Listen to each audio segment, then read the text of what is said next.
Love, that ever-flowing liquid fire of light, ever-expanding and illuminating truth, which is always revealed with wisdom, a spiritual nutrient necessary for vitality that is maintained through selflessness, a filter of ether that aids purity, which is love.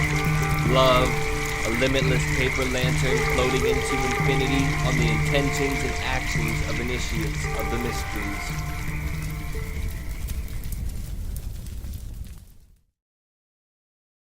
All right, welcome everybody. We are joined today with a special co-host, Erica Middlemiss, Dr. Erica Middlemiss, rather. How are you doing, Erica? I'm fabulous, Ross. Thank you for having me. Thanks for coming back on. I appreciate you taking the time. Of course. I love chatting with you. I enjoyed a lot as well. So you had said that you wanted to talk about what you experienced this weekend. Tell me what that's all about. Okay. So I went to an event called the Eclipse of Disclosure. It was an event that was started by Corey Good. If anybody has heard of Corey, he does a show on Gaia TV with David Wilcott called Cosmic Disclosure. And after the Contact in the Desert event that happened in May out in Joshua Tree, which this year was had more of a consciousness vibe to it than it has in years past, where it was more UFO centered. This year brought the consciousness. Jason Quitt was a wonderful speaker at that event that everyone just loved and resonated with. So Corey decided after that event that he would put together a conscious disclosure event. Mm-hmm. So, and he wanted to do it in Mount Shasta. Perfect. I was just talking to a friend of mine this morning. I didn't know this, but this eclipse that we just had on Monday has been called the Lemurian Eclipse. Oh, wow. Right. And if anybody knows the stories behind Mount Shasta, the inner earth Lemurian civilization there is the rumor. So interesting that Corey decided to have this event in Mount Shasta, and that those of us who were called to go there went. And so what was interesting about me going to that event is that I felt the mountain calling me for the eclipse. Mm-hmm. That was my first sensation. And so I listened to that, and there was that Oregon eclipse event that was also going down that a lot of my friends went to. And I don't know, I just felt like that wasn't my event. You know, it felt like it was a beautiful event, but that wasn't where I was supposed to be. And then a couple weeks later, Corey announced this event, and I was like, ding, there it is. There's the event. So that was that. I, rented a house. My friend was supposed to come with me. So I rented this house and bought a ticket, and, that was that. So a week or so later, my friend cancels. And I start thinking, oh, okay. I rented this big house, 3-bedroom house, all by myself. What am I going to do? Now I'm going by myself. This is a big trip. I have to fly. I have to drive 3.5 hours all by myself. I can do that, but I got scared. And I had to find someone to watch my dog and my child in the house, right? Mm-hmm. The kid's the easier one, believe it or not. It's easier for her to be as opposed to the dog in the house. But luckily, that worked out really nicely. And so I went, and I decided that I would look to see if I knew anyone else at this event that I might know. Looked on the group page, and I found one girl that I met at Contact. I met her. We had a 20-minute conversation, Mm-hmm.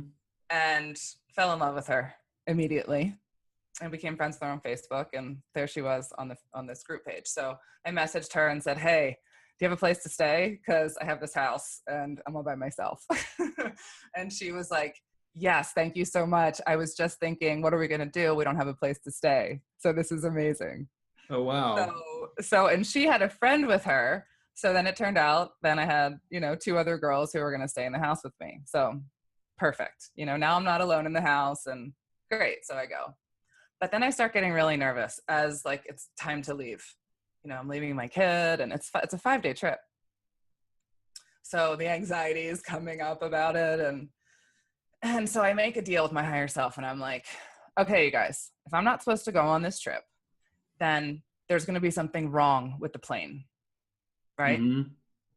Cool. Get to the airport. Everything's great. We get on the plane. Okay, folks, turn your phones off. We're leaving. We don't leave. 15 minutes, half hour, we're not leaving. And we're like, what's going on? There's a paperwork issue. Paperwork? We're waiting for paperwork. Wow. Okay, whatever that means.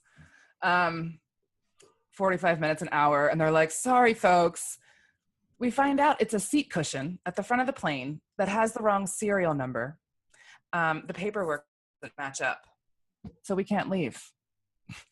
And I'm like, great. So now they're letting us get off this plane, and because we don't know how long this is going to take. So I'm thinking, great, here we go. Like, okay, but there's nothing wrong with the plane. I specifically said wrong with the plane. There's nothing wrong with the plane at all. I'm going on this trip. So that was my test right there. Do I allow fear to win, or do I trust? So I trusted, and I went. And thank God I did, because if I had missed out on this beautiful experience, I would have never known. Yeah. And that has been one of the biggest lessons that I learned this weekend. And I'll get into more of the event, but now that this came up, we got to let go of our fear. We just have to trust that we are being guided at all times.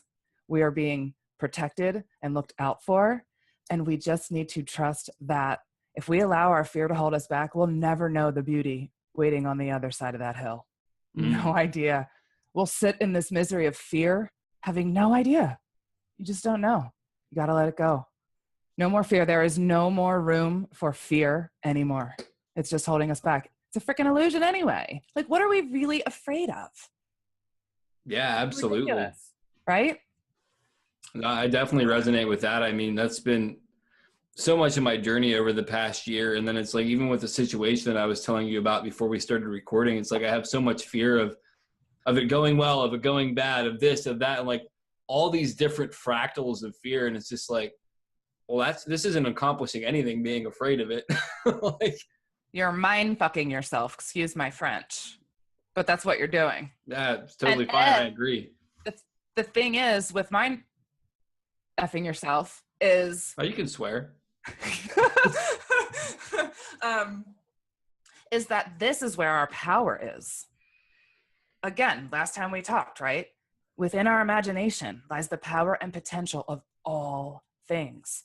So if you're allowing your imagination to create all this fear and havoc, and you're, you know, picturing all these awful things that could happen if this, if that, oh my God, blah, blah. You make that your world. Instead, you can, in your mind, decide, none of that nonsense, illusory crap. I don't need that. I trust in me. I trust that I am love. I trust that I will be guided to everything. My one friend at the conference loved to say, and I think he got it from Bentino, follow the breadcrumbs. They're being provided for you at all times. Are you looking? Are you aware of them? Just follow them. They will lead you to where you need to be. You just have to trust in them. Yeah. No, that's definitely really powerful. I mean, even in my circumstances now, I went to the therapist, and my one friend that I've kind of had a falling out with due to my own doing, she goes to the same office. And it's funny because I had to schedule an appointment for next week, and the next available one was like right around the time when her appointment normally is getting out. So now I'm thrust in this position where we haven't been talking, and I'm going to pretty much have to see her in the waiting room. But it was like, my initial reaction was like, oh fuck, like this is going to be horrible. I'm going to look like a fool. I'm going to do the wrong thing. And it's just like, I don't have to worry about any of that stuff, what her reaction is, what it is.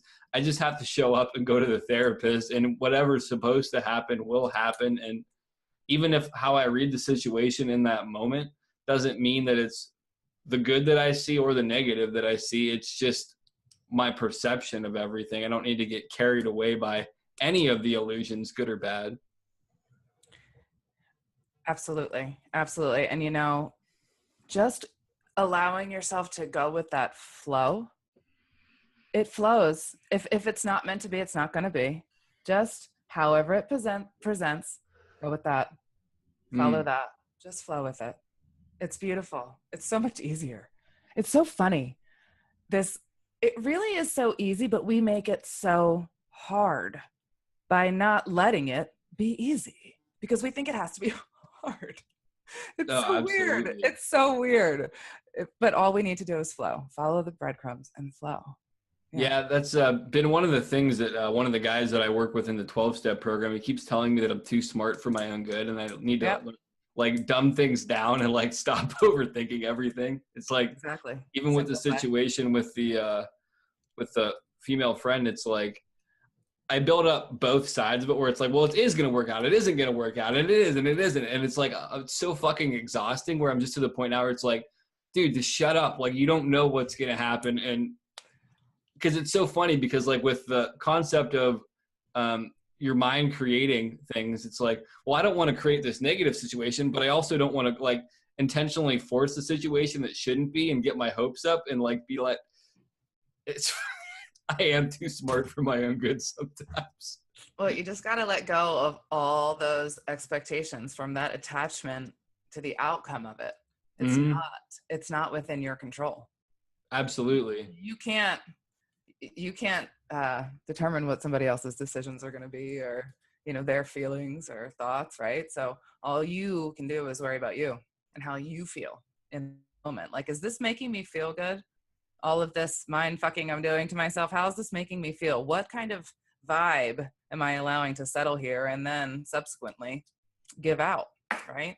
Like what's the little pebble that I'm throwing in this pond here to ripple out? And that's the thing that I've noticed, like neither side of it is really making me feel good. Because it's funny, it's like the one like overly positive side is very like artificially sweet, and then the negative side is like very, very bitter. So there's no real balance. Oh, you froze.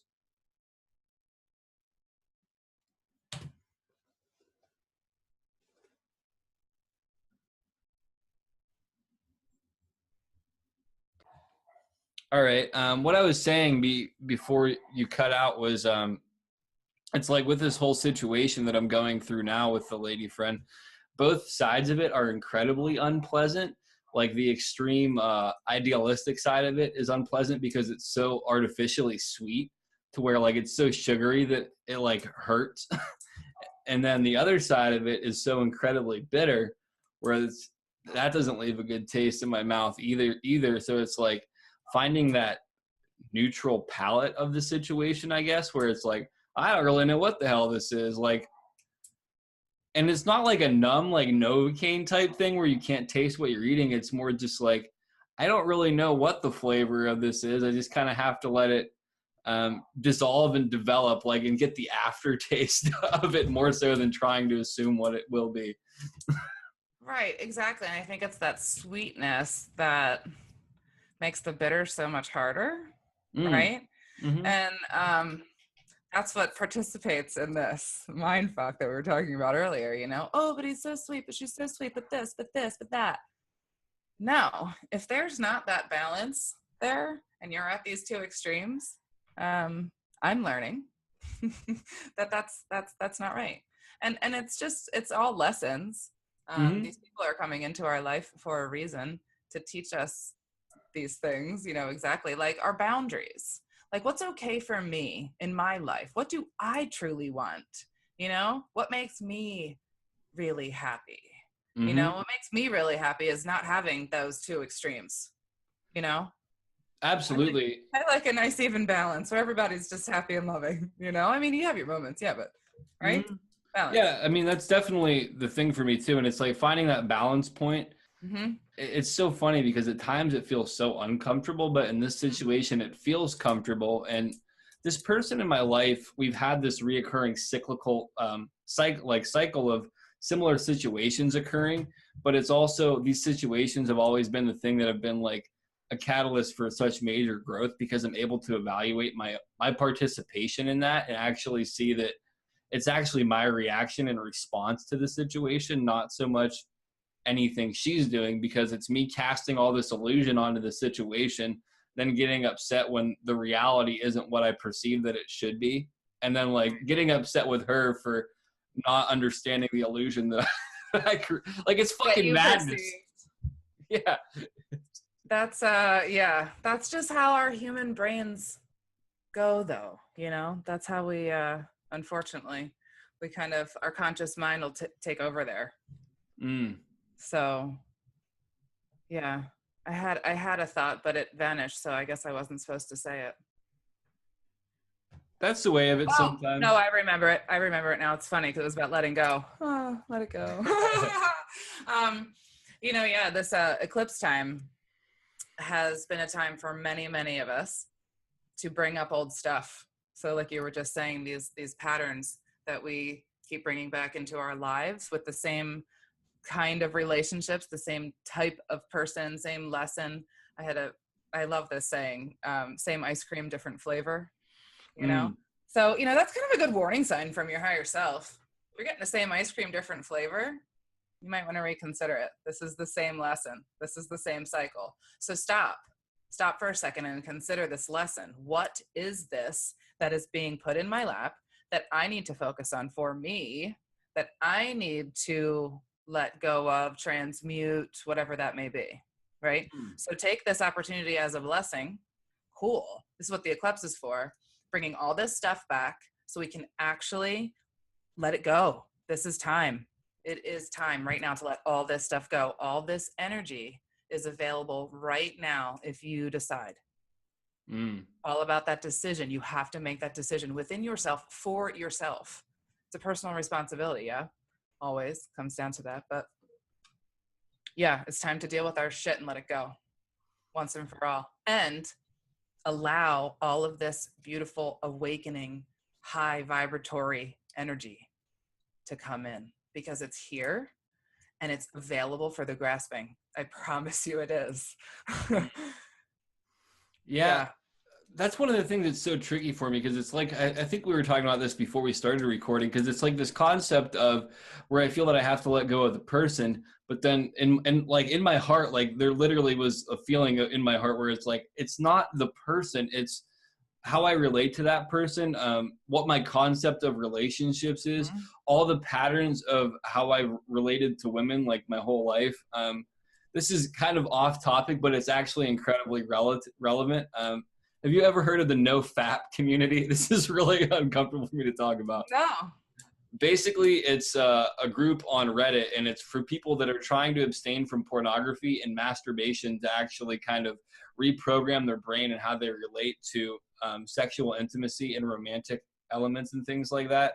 And they have what's called PMO, which is pornography, masturbation, and orgasm. And they have all this study. It's not done in like or all this evidence, not done in like a scientific method, but it's the group experience of when they release that unhealthy obsession, which I've always viewed it, I shouldn't say always, I've really come to view it as unhealthy. But when they do that, they start to relate differently to people. It changes their own inner dialogue. They're able to approach relationships in a healthier way, relate to people of the opposite sex in a healthy way, because they don't have all these preconceived notions of what it should be, and they're not downloading these like programs of unhealthy sexuality, I guess. Right. What you just reminded me of was something that came up this weekend. And it kind of ties into everything you were just talking about, like our perception. Yeah. So in the Bird Tribe's book, the White Buffalo Woman, when she first appears, she appears to two men. I think they were in a field. She's a beautiful, beautiful woman, just exuding feminine energy and everything that comes with it, everything. And one of the men saw her as a whore. The other man saw her and respected her as a virgin. The one who saw her as the whore was destroyed. And the one who respected her as the virgin was able to ascend. How beautiful is that? Making me tear up like a lot.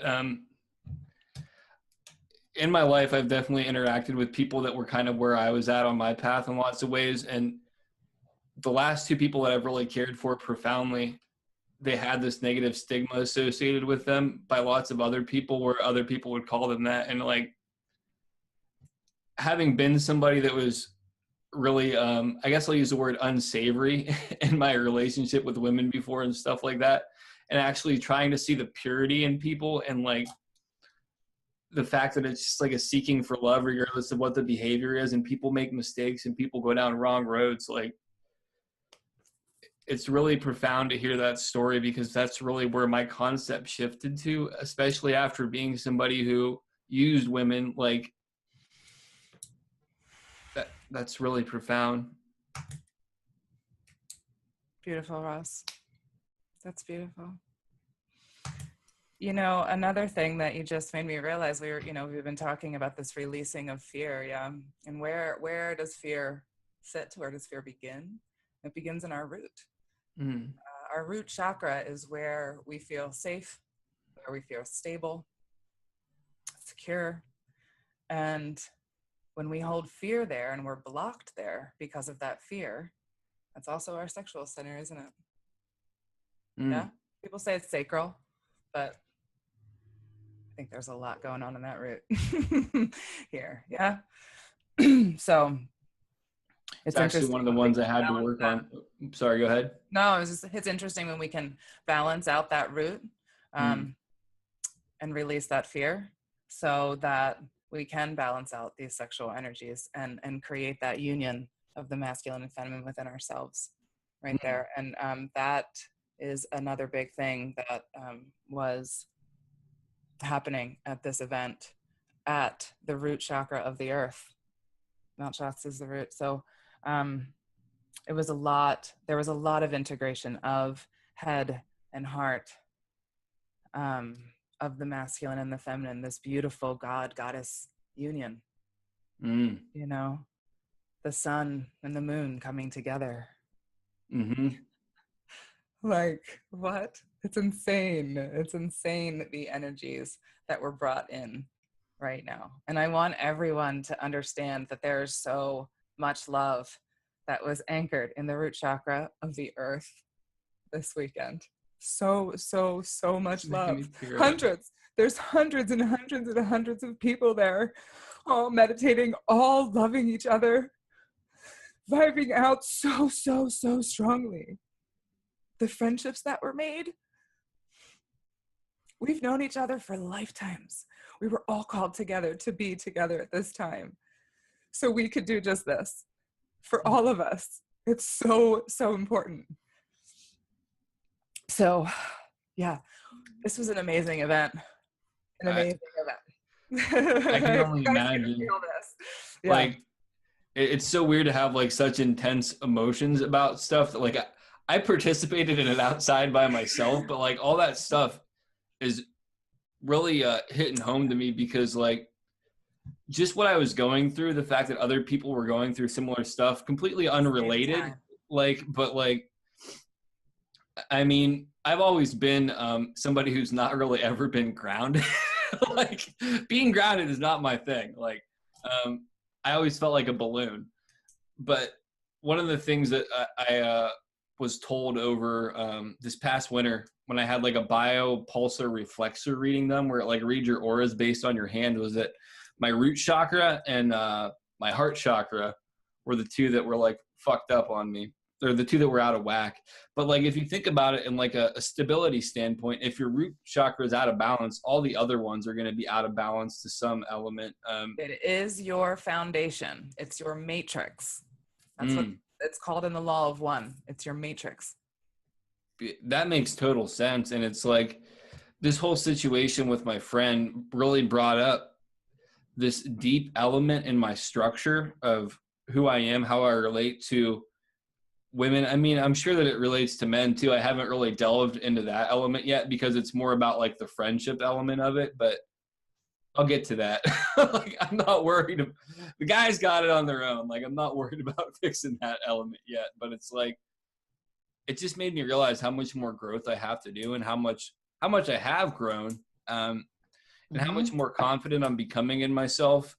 And one of the things, like I had a physical, I've always had like feet problems. Like it's not athlete's foot, but it's some kind of weird itchy rash that will appear on my feet. And it's so interesting that in going through this and staying centered, not getting high or drunk like I used to, not running from dealing with the situation and just sitting and facing it head on, that the foot stuff actually cleared up. And it's been something that's been going on since I actually moved to Las Vegas in 2006, when I really had this is a really weird tangent, but like I had left this one woman who I was dating with, hooked up with somebody else for like a month, then moved away. And it was like this giant shit show. And I stopped at this truck stop of the first romantic relation.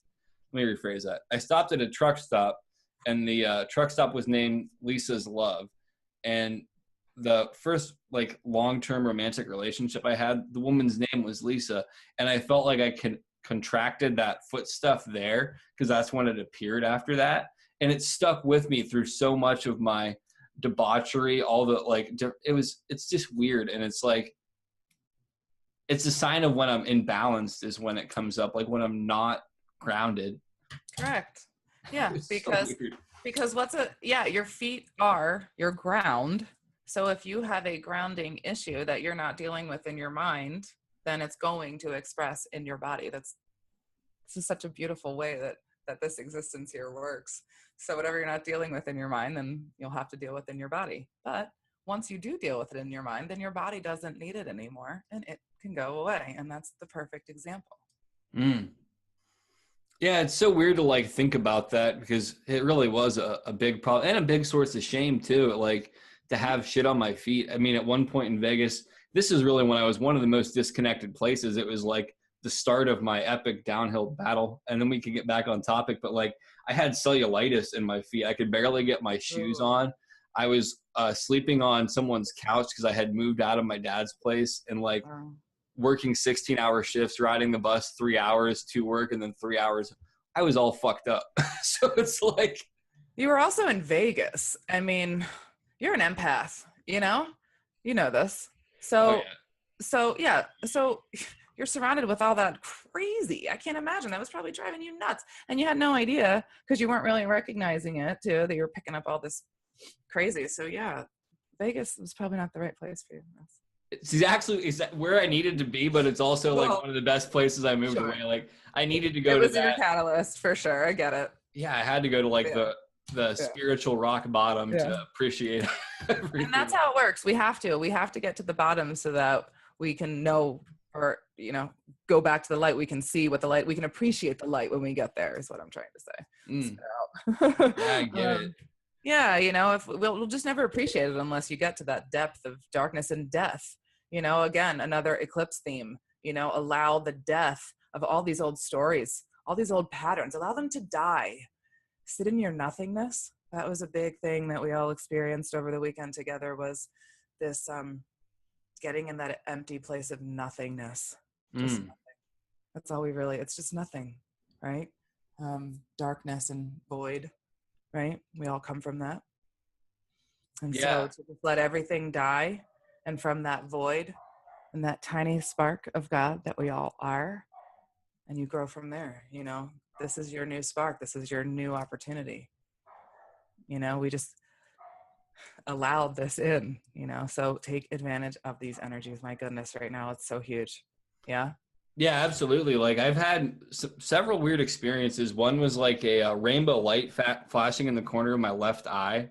It happened once with eyes open, and then at least once with eyes open, and then once in meditating.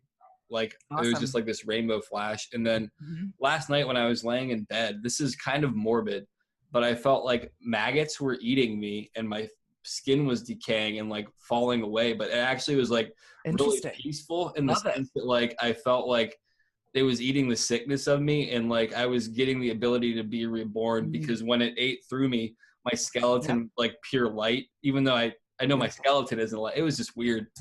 That's it. That was that death. That was how you were being shown this death process, this letting go of all that old shit that doesn't serve you anymore. Yeah. Beautiful. We, the back to my little weekend trip, because it just brought up some things. We I don't know if I want to start there. Well, we did a meditation throughout the entire eclipse. Oh wow. There wound up being 6 of us in this house that I rented. We all kind of communed, and it was beautiful. And 4 of us stayed back at the house to do a private meditation, while the other 2 went to the main area with everybody else. And all of these themes that we've been talking about right now are the themes that came up in our meditation: the integration, the nothingness, the allowing, the trust, and the harmony. And all 4 of us were quietly meditating throughout the entire eclipse together outside. And one of the members of our group, he said a few words right afterwards, and it was a perfect time, of course. And he spoke the most beautiful words that were a synopsis of what all 4 of us had just been through together. We all started crying. It was the most beautiful moment. Then we decided, okay, it's time to get down to the main area with everybody else. Let's go. And we get down there and meet up with the other 2, because there was a group meditation then at 11:11 that started, and it was led by Bentino, and it was beautiful. Oh wow. It was really very powerful. And we were all sitting together. And afterwards, one of the girls, who was the one who wasn't with us at the house, she was at the main area, she was telling me about her experience during the eclipse. And what do you know? Same thing as ours, same concept. Oh wow. So when I told her about what happened at home, that really was very powerful and releasing for her. And so we all sat, and everybody at this point, the meditation was over. Everybody had gotten up and they're walking around at this point, but not us. The 6 of us are sitting there. I think there was, who knows, there might not have been all 6 of us, but all 6 of us were there. I think there was 5, but we were there. And we just all sat and held the space for each other, and really just sat in that loving energy for a really long time. We did so much good work. So much good work, yeah. That mountain is the most powerful place I have ever been. Really? Yeah. I got off the plane, got in the car, start driving. It's a beautiful drive. And at some point the mountain just comes and it's just there. And when I saw it, I couldn't contain the power. Like, it was just like, holy whoa. I started crying immediately, just feeling all of this energy. Mm-hmm. And I got there and, this is neat. So I got to the house and I settled it, I was like, okay, let's just settle into this power here and recognize where I am. And, and I get to the house, I'm all by myself for the first night. And it's like in the middle of the night, and I'm having a dream. And it was a dream that was kind of like confusing a little bit. And I wasn't really sure what was going on. It wasn't like disturbing or scary, but disturbed me a little bit because I was confused. At that moment, the fire alarm in the house went off. And it was like, fire. It was so loud, fire. And I popped out of bed and I walked around the whole house. It only went off like twice. And I was like, okay. And it stopped. And I'm like, is this going to go off again? But no, I knew I had this sensation that I was being protected. Mm-hmm. And I'm not sure if it was from whatever was going to happen in that dream, or if I was in like a vulnerable state and there was maybe somebody visiting me in my sleep that I was being protected from. But I was being protected, no doubt about it. So that was really, really interesting because it didn't happen for the rest of the time at all. It never went off again. Oh, wow. And I kind of feel like maybe there was something like fire, like telling me this fire is coming to this house. Just so you know, all this power, all this fire, this igniting of the Kundalini energy from the root with love is coming to this house. I just realized that really when we were talking about it. That spiritual fire, yeah. Woo! Wow, because we did so much in that house. We had friends over, and yeah, my God, played so much music. Thanks to our dear friend Brian. He's a musical genius. He plays every instrument known to man. And then we have a couple other vocalists and musicians in the crew. So it was amazing. We had such a great time. Yeah. We also did a shamanic journey together, all 6 of us in the house. Oh, nice. What was that like? Well, we decided, we kind of are this like bird tribe Lemurian crew that came together here. Why don't we take a journey to the inner earth and see what we find, see where we can go, So again, Brian led our journey, and it was so beautiful. He plays flute and the drum. We had all the elements. There was an apple tree outside in our yard, and there's in old pagan tradition, the apple is power and knowledge, and this is where you can harness all this energy, because when you cut the apple open in half, it's a 5-pointed star. You have all the elements. And so we had the apple and all the elements as part of all our ceremonies. So great. So in our journey, we all journeyed to the inner earth, and when we came out, we shared our experiences, and we all had slightly similar visions, because it's a big place. The inner earth, you can get there different ways, and go to different places. We all have different jobs. Yeah. And so what was interesting is all the concepts were exactly the same. And the other thing that was exactly the same is the way we described the people that we saw there and how to get in. We all got in a very similar way. So that was a really neat experience. Do you care to share how you got in? Or is it a secret? Yeah, I can tell you how I got in. I was in a beautiful meadow in Shasta that I have been before in I've never been to Shasta before in the physical, but I have been there before. Can I tell this story? Do we have time, Ross? I know we're running short. We do? Okay. I've been there in my mind, in my QHHT hypnosis session. In that session, I've told this orb story before. Do you remember my orb story at all? I'll tell it really quick. I'll try to keep this brief, because it is a long story, but it's one I really want to share, because it's really important, because the orbs are a part of this whole experience there in Shasta. There's always story about like, where are the orbs? I keep calling the orbs, they're not coming. I'm trying to take pictures of them, kind of thing. So I didn't know any of this, by the way, when I had this session. None of it. I didn't even know what Mount Shasta was, to tell you the truth. Or I might have heard it, but I didn't, it wasn't anything like really. I mean, I've always resonated with it. The minute I heard about it, I was like, ooh, what's that? Okay. So anyway, in this session, I went back to being a 5th density light being whose job was to put knowledge that was contained in crystals into a report station in the universe, so that we all have access to it. It's kind of like the Akashic records for the solar system. Cool, huh? Yeah. And that was just my job. I just, put this knowledge there.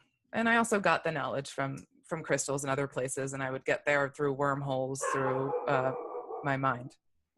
Hi, Dakota. That's my dog, if you can hear her barking. So when I transitioned from that life as a light being, you don't die.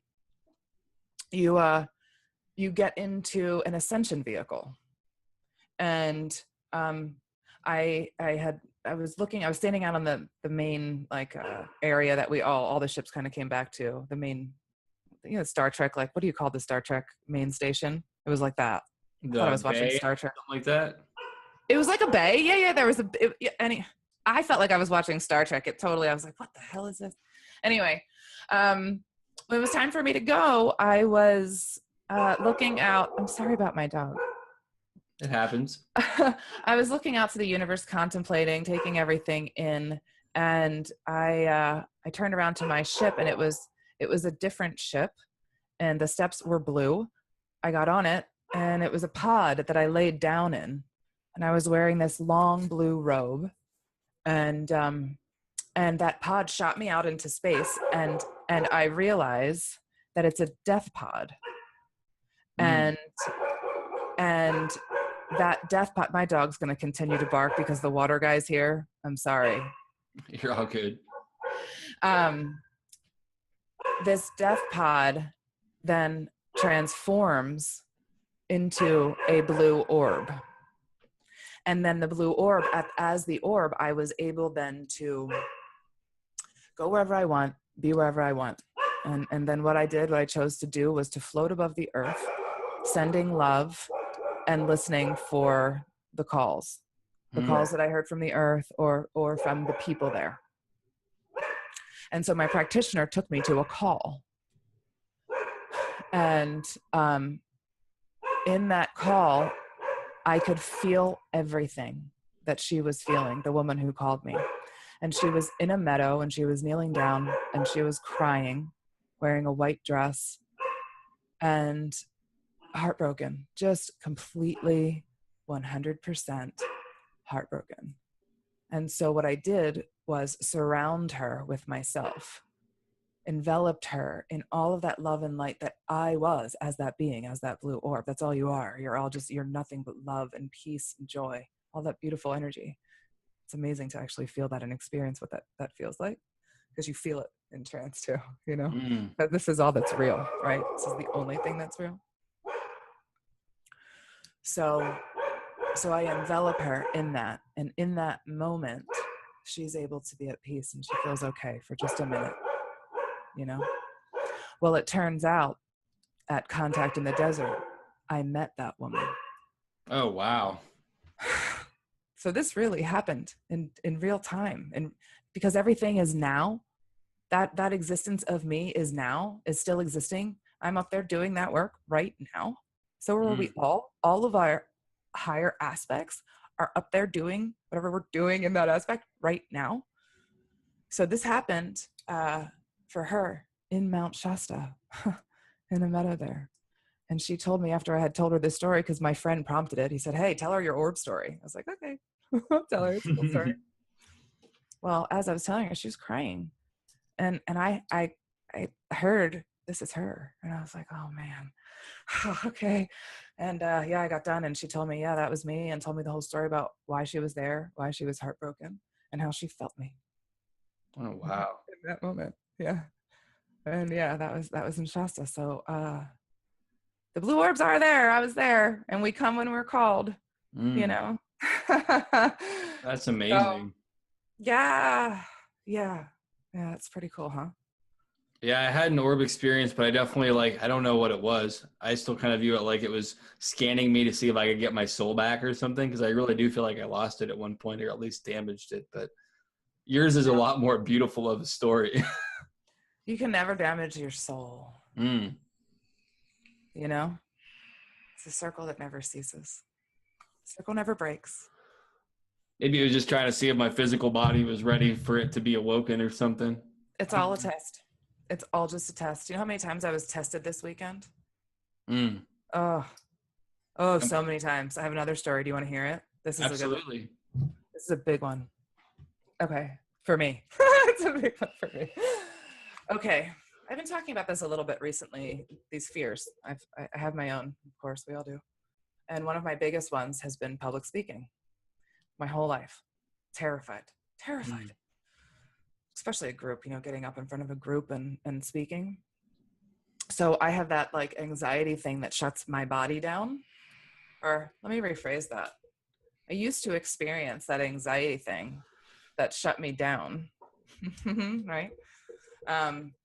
Where I couldn't speak, my throat would close up, I'm shaking, I'm sweating. It's just ridiculous because I'm scared to use my voice. Yeah. I'm scared of what other people are going to think of me and what I'm saying. Yeah. And my first QHHT session actually taught me just that, or tried to teach me.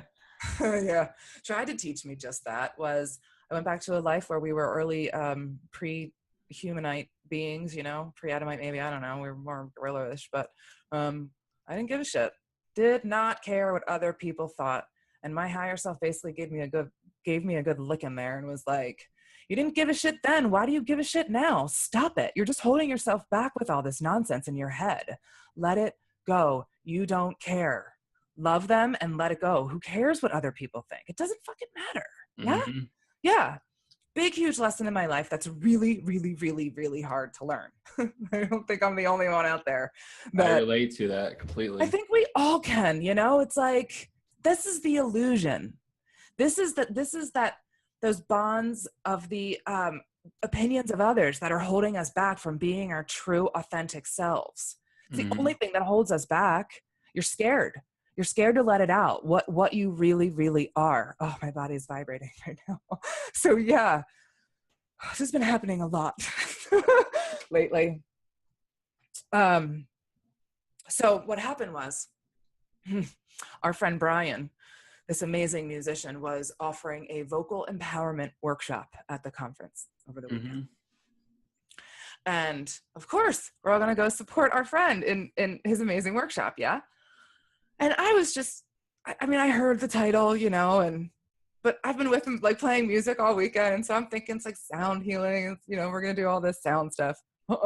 I find out like a half an hour before the workshop, as we're like, he's getting ready to go, that we all have to use our voices and sing like by myself, like out loud. Oh God, that brought back so much fear for me. Because I've had experiences in my life where a soulmate connection of mine, we were so tight, right? And then I had to do this thing where I had to do that, and I shut down, right? And it shut him off. And in that moment, our relationship ended completely. We stayed together for a long time after that, but our relationship ended in that moment, and I felt it, right? And so whoosh, right back came that. And I was like, I'm not doing it. I'm not going. I literally ran out of the house shaking, like, Oh, wow. I was so fucking scared. Luckily, my friend Susie was on the patio, and she was like, what the hell is the matter with you? So I told her what was happening, what was going on, and she really helped me process it. She was like, okay, let's breathe. Remember, because I had told the story of my first past life. We had talked about this letting go of other people's opinions of you thing before.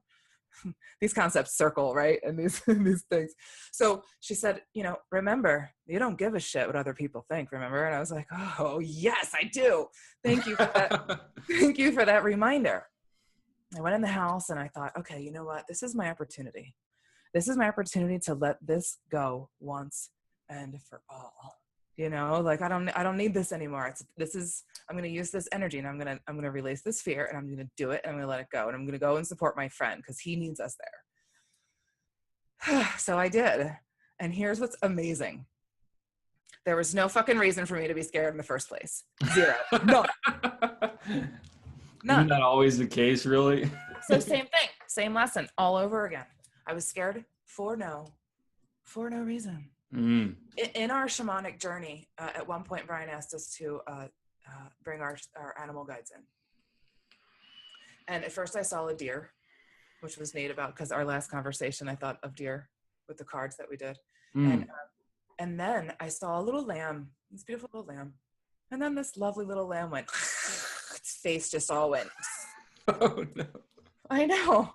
And I was like, and that was just symbolic of my fear. Really, it's just a peaceful little lamb, but I don't have to see it as this scary thing. I don't need to see it as that. It's beautiful and peaceful and loving, and when I can let that go, I opened up so much in this vocal empowerment workshop. I can't even believe it myself. And I didn't really realize it until I got home that he really helped me find my voice. I didn't even know I lost it, really. I didn't understand that that's what had happened. But he helped to really open that up. And I'm forever grateful to him for that. And if anybody out there listening wants to do this, his name is Brian Anthony. Brian Anthony Phoenix on Facebook, and you can find him. So if you're listening, he's amazing. You should check him out. He does workshops in Chico, California. He actually has one coming up. So if anyone's close, I highly recommend it. Yes. because of the Phoenix in his name, like that. I'm drawn to that right there because of the synchronicity of it. Yeah, yeah, he's an amazing soul, that's for sure. Mm. So yeah, very he's a healer. He heals through music. That's awesome. Yeah, I find music to be so therapeutic, and on my own journey, like I've had so much progress through music, and Yeah. there's so much power in it. It's Sound. funny you talk about like the speaking thing too. This Tuesday, actually Monday, I was asked to speak Tuesday at a local prison at like the non-supermax part of a supermax prison, and it was a prison full of fucking guys. I'm terrified of being locked in, and I've been to jail before. I've never been to prison, but I'm terrified of being like locked in a room, and then being locked in a room with prisoners, and then talking to guys specifically about my weird ass experiences with addiction, all this stuff. Completely fucking terrified, like thinking I'm gonna get shanked or like made fun of. And it was weird because when I spoke, like I was just like, I just have to tell what I experienced, and it doesn't really matter what they think. And it's like I have to remember not to be swayed by good or bad, just to be myself regardless. And it was so weird because people that I didn't expect were like, oh, I really got something out of it. And like at the end of my speech, I pretty much told these guys, you know, like some of you are just kind of here fucking around, and if you want to do that, that's fine. But other people really are taking this seriously. This is life or death shit with addiction. And like, you may think this is a bunch of horse shit, because I know I did when I was still out there partying, but look at the one who gets to leave. Like, look at the one who is putting their life together. Like what's, is there anything funny about going back and getting arrested? Like, it was weird to like end on that note, because it's not really me to be like, I'm going to tell you how it is. Most of the time, like, I'm just going to say my piece and try to not create any waves. Tough love is really good. You know, I think a lot of people, this is time people really need that tough love. Like, no, enough is enough. Stop it. It's time for you to stop it. You decide. This is your decision to make. You're not the victim here. You know, you're not. You decided. You got yourself here, right? Whatever you did in your mind to create, whatever you did to get you physically here, yeah, you did it. You can undo it just as easy. Well, just depends what they did, yeah, I guess. But yeah, accountability definitely is something. Yeah, accountability is something people have to learn. It's one of the biggest things I've had to learn on my own personal journey, is being accountable for the shit that I've caused. Right. Yeah. Yeah, that's a big one. Owning it, taking responsibility for your actions, and doing better the next time. Exactly. That's the only way you can make it right. The guilt of making that, you know, not so awesome decision before, because, you know, forgive yourself because you just didn't know. And that's something that we can look to others too. It's like, you know, when people are really not doing what we want them to do, or they're pissing us off or whatever, it's like, they're in their place. I forgive you for being where, you know, where you are, for not understanding, for whatever it is. I can let it go because you just don't know any better. You know, we can forgive ourselves for that same reason. Like, you know, I certainly can carry a lot of guilt. And I let that go this weekend too. You know, carrying that past guilt of like, man, shouldn't have done that. You know, shoulda, coulda, woulda. Don't carry it. Forgive it. You know, I forgive myself for being an asshole, for not knowing any better, for being stupid. We're all stupid sometimes, you know? There's no reason for me to carry that forward. It's just going to harm me. So, bye. I forgive you. I love you. Thank you.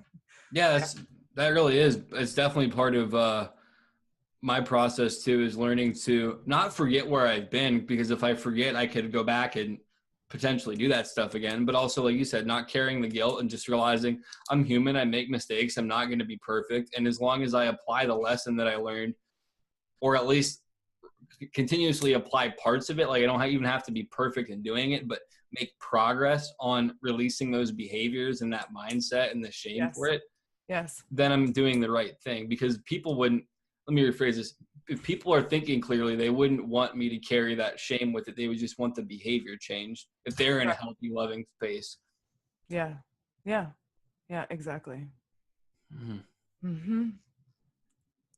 Wow, what an epic conversation. Like, I cried twice. We had some laughs. Yeah.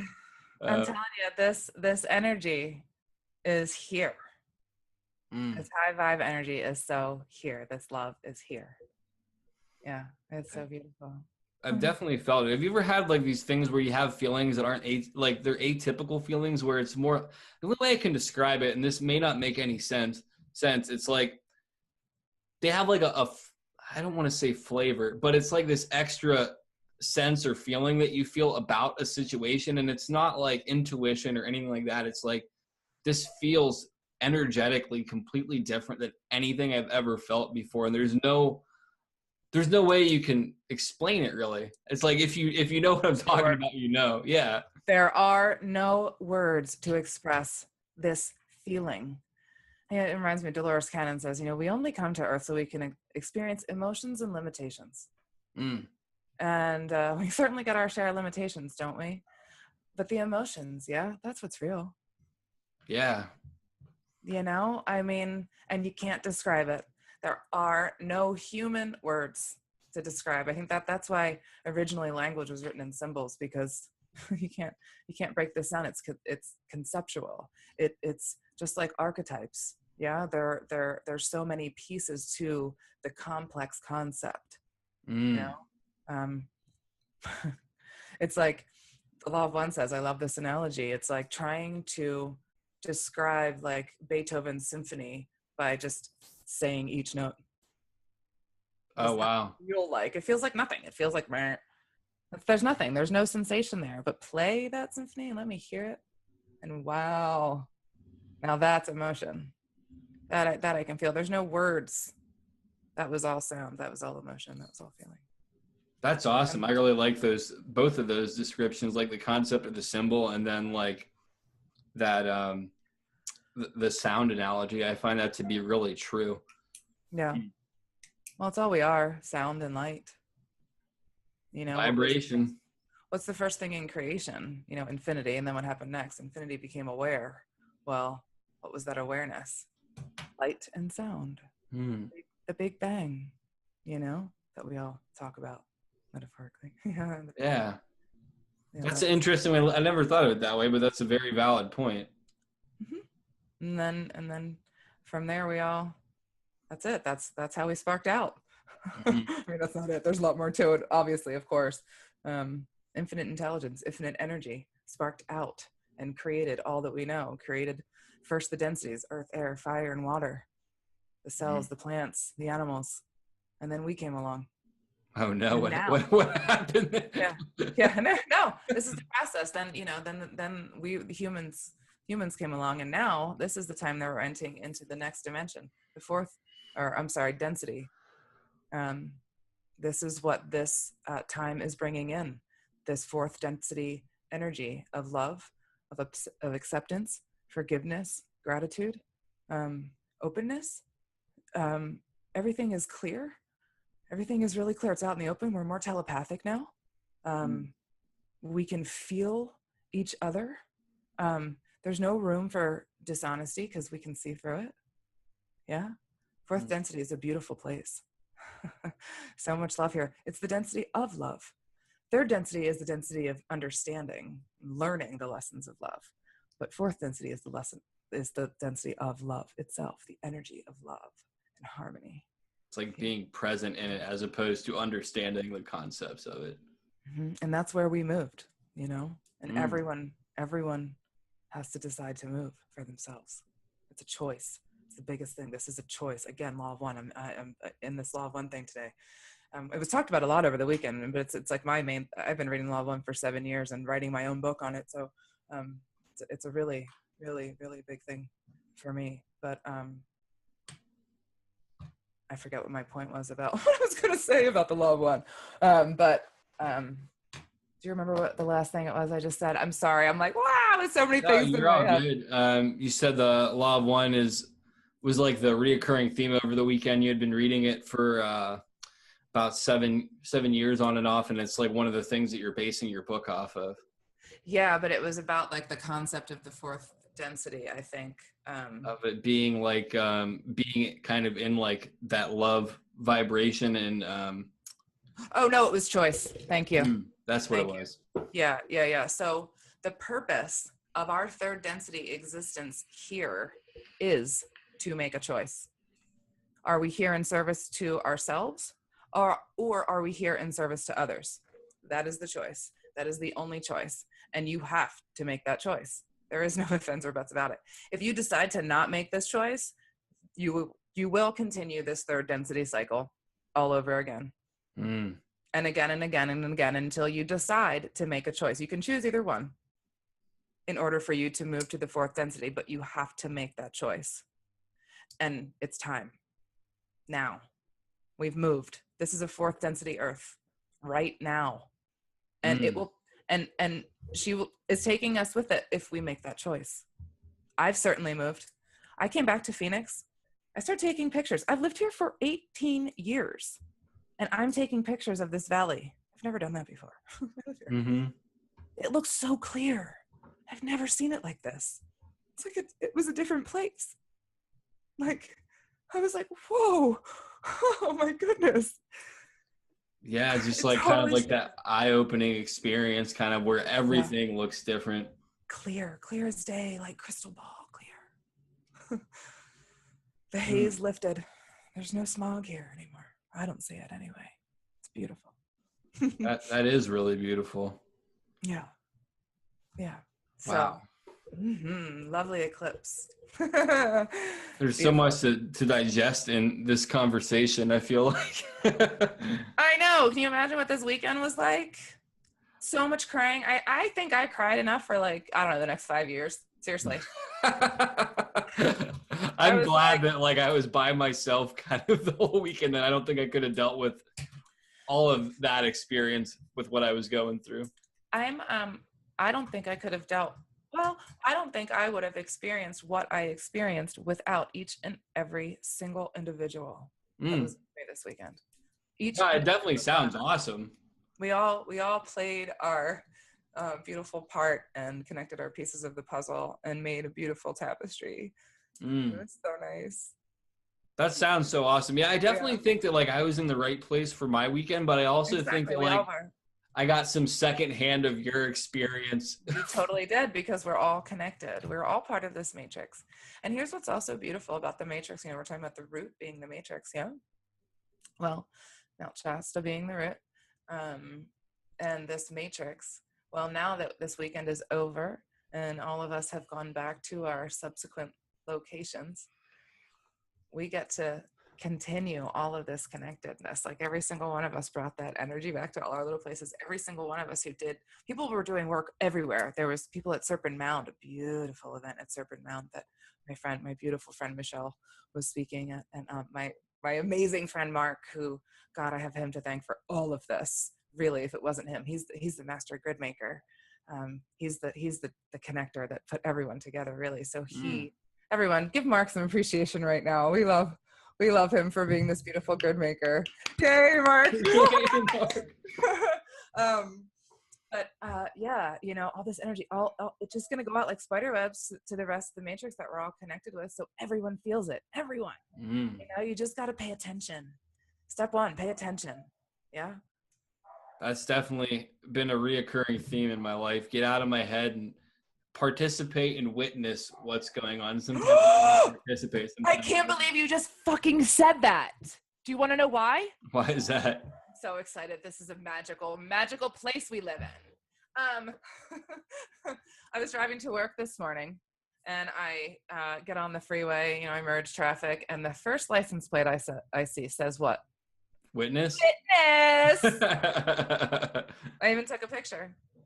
That's awesome. That's such a weird synchronicity. Like, because I was like, witness. I did this thing. Witness, pay attention. I told myself, witness, pay attention to what's around you. Follow the breadcrumbs. Absolutely. Thank you, Christian. Yeah. Wow, what a good conversation. Do you have anything that you want to add to it or anything like that? I just want everyone to know that this is real. This is real. This magic is real. We live in such a magical matrix of potentiality, infinite infinite potentiality, and we're all magicians, every single last one of us. And as magicians, we can do whatever we want. It's our table to pick up all of the tools. We're all there. We just decide. We just have to decide. That's beautiful. I really, this is the exact conversation I needed to have today. I feel like we all need to be having these conversations right now, because we are one. We are together in this. So the more conversations we have, the higher the energy gets, and the more it spreads. So spread it around. I've been spreading it everywhere today. I went to the convenience store and I was like, you guys, trust yourself. Let go of your fears. The girl was like, yes, I needed to hear that today. She gave me a high five. And I was like, see, fucking who cares? Just who gives a shit what people think? Just tell them what you learned, you know, if you, yeah. I like that. Get out there and just spread your love. I like that. We want to throw your websites out there. I'll put them in the description too, so people can check out your stuff. Okay, cool. My stuff's kind of minimal right now, but I am getting there with my content. I'm really working on my book right now. It's almost done. And when that's done, the content is just going to explode. So just be patient with me. drerica.org, DRERICA.org is enough. Okay. Everything else from there. Yeah. Awesome. I'll put that in there, and definitely want to have you back on when it works into your schedule. Anytime, Ross. This is amazing. We do good work together. Yeah, I really feel that too. Like I learned so much from you, and like I learned from you too. Awesome. I'm glad it's mutually beneficial. Thank you. Student, teacher, teacher, student. Yes. It's the circle of reciprocity. Indeedy. All right. Well, thank you. Have a great day. I'll probably get this up you. next week or sometime. Okay. But yeah, I'll let you know when I get it posted. All right. Beautiful. Thank you. Thank you. Don't believe. Don't follow. Do not consume. Do not watch. Largely what I'm talking about here is reclaiming experience. This is what's been taken from us. It's a self-advancing, self-expanding, self-defining process, and it takes no prisoners. The real world isn't a spiritual world, it isn't a material world, it isn't an empty world, it isn't a solid world. It's simply